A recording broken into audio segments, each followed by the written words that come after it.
Give a man a fish and you feed him for a day. Teach a man to fish and you feed him for a lifetime.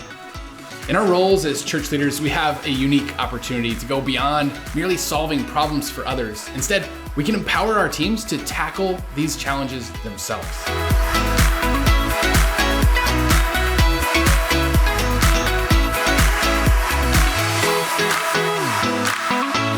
The 1-3-1 rule is straightforward. Whenever a team member identifies a problem or an area for improvement, they should propose 3 viable solutions and then recommend one specific course of action. This approach, it not only solves the issue, but it fosters a culture of ownership and creative thinking. And why does this rule work? It's because it does more than just address the issue at hand. It cultivates problem solvers. It encourages our team members to engage deeply, to think critically, and to come up with thoughtful, sustainable solutions. So let's consider a few scenarios where this might play out in your ministry. So the first one would be updating your technologies. So imagine your church's sound system is outdated. Instead of merely pointing out the flaws, a team member might propose 3 solutions. We could upgrade to the latest technology. We could repair and train volunteers on the existing systems, or outsource to a professional company to help with this.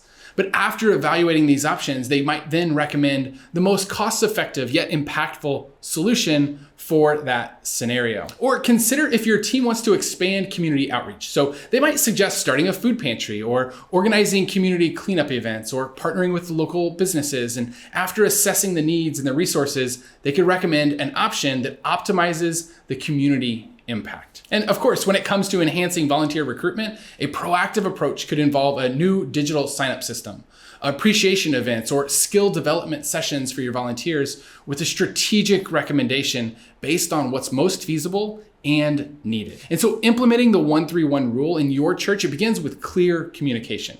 So introduce this rule at your next staff meeting and provide examples and discuss its benefits. So set clear expectations and provide the necessary training. And of course, celebrate the successes as your team grows more competent and more confident in their problem-solving abilities. As leaders, our role isn't just to provide a fish, but rather to empower them to fish on their own. And by adopting the 1-3-1 rule, we can encourage not only problem identification, but active, engaged problem solving. And if you found this 1-3-1 rule helpful, I recommend checking out the next video on the screen where I show you how you can encourage your leadership team through text messaging. So just click the video on the screen and I'll see you over there.